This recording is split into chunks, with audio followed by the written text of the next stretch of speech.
Mainta de oração e meditação.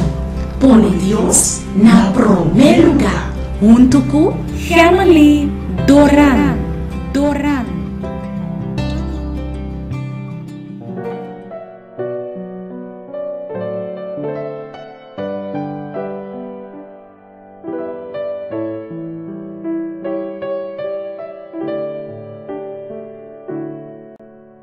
Ave me hinta, me quero declarar bendição riba bobida. O texto de meditação que me ascoe ave me hinta, me asa quere for de Salmo 121, versículo 1 teco 2. E eta bisa, lo mi halsa mi wowo nan, na esero nan. For de una mi yudanza lo bin, mi yudanza tabing for de Senhor, kende atraa cielo e terra. Como gente, nos turta passa momento nan difícil de vida.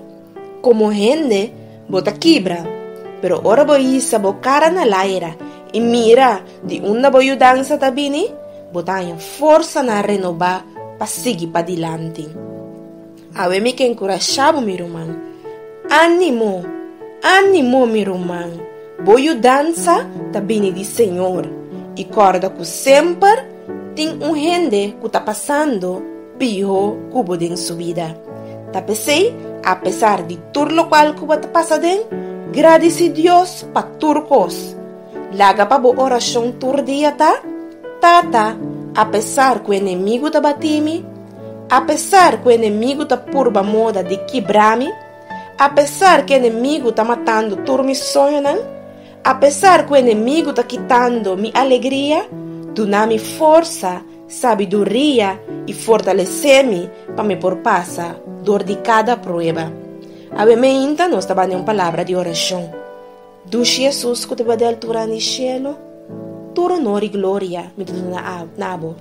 Tata Santo, obviamente, treze, Senhor Deus, cada pessoa diante do trono. Tata, nós estamos vivendo de um tempo não fácil. Senhor Deus, e você sei. Tata Santo, ave me hinta, me tá pedindo, dá-nos cada força na renovar, llena-nos de sabedoria, dá-nos fortaleza, Senhor Deus, apesar de como a situação vira de nos vida, para sempre nos vista por queda fija nabo, e Tata Santo, para sempre nos queda confia dembo. Tanque me te amava, ave me hinta, Senhor Deus, em o nome de Cristo Jesus.